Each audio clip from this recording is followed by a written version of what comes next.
बड़ा बनने के लिए बड़ा सोचो। अत्यंत गरीब परिवार का एक बेरोजगार युवक नौकरी की तलाश में किसी दूसरे शहर जाने के लिए रेलगाड़ी से सफर कर रहा था।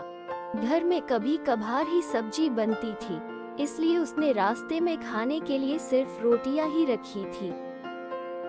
आधा रास्ता गुजर जाने के बाद उसे भूख लगने लगी और वो टिफिन में से रोटियां निकाल कर खाने लगा। उसके खाने का तरीका कुछ अजीब था। वो रोटी का एक टुकड़ा लेता और उसे टिफिन के अंदर कुछ ऐसे डालता मानो रोटी के साथ कुछ और भी खा रहा हो, जबकि उसके पास तो सिर्फ रोटियां थी। उसकी इस हरकत को आसपास के और दूसरे यात्री देखकर हैरान हो रहे थे। वो युवक हर बार रोटी का एक टुकड़ा लेता और झूठ-मूठ का टिफिन में डालता और खाता। सभी सोच रहे थे कि आखिर वो युवक ऐसा क्यों कर रहा था। आखिरकार एक व्यक्ति से रहा नहीं गया और उसने उससे पूछ ही लिया कि भैया तुम ऐसा क्यों कर रहे हो? तुम्हारे पास सब्जी तो है ही नहीं, फिर रोटी के टुकड़े को हर बार खाली टिफिन में डालकर ऐसे खा रहे हो मानो उसमें सब्जी हो। तब उस युवक ने जवाब दिया, भैया इस खाली ढक्कन में सब्जी नहीं है, लेकिन मैं अपने मन में ये सोचकर खा रहा हूँ कि इसमें बहुत सारा अचार है। मैं अचार के साथ रोटी खा रहा हूँ।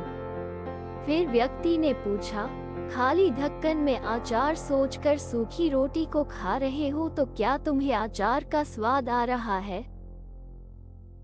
हाँ, बिल्कुल आ रहा है। मैं रोटी के साथ अचार सोचकर खा रहा हूँ और मुझे बहुत अच्छा भी लग रहा है, युवक ने जवाब दिया। उसके इस बात को आसपास के यात्रियों ने भी सुना और उन्हीं में से एक व्यक्ति बोला, जब सोचना ही था तो तुम अचार की जगह पर मटर पनीर सोचते, शाही गोभी सोचते, तुम्हें इनका स्वाद मिल जाता।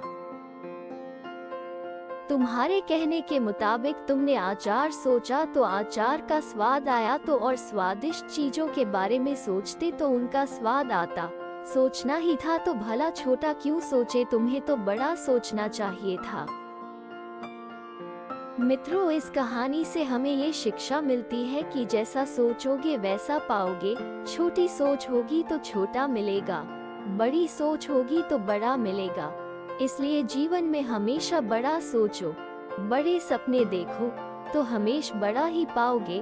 छोटी सोच में भी उतनी ही ऊर्जा और समय खपत होगी जितनी बड़ी सोच में। इसलिए जब सोचना ही है तो हमेशा बड़ा ही सोचो।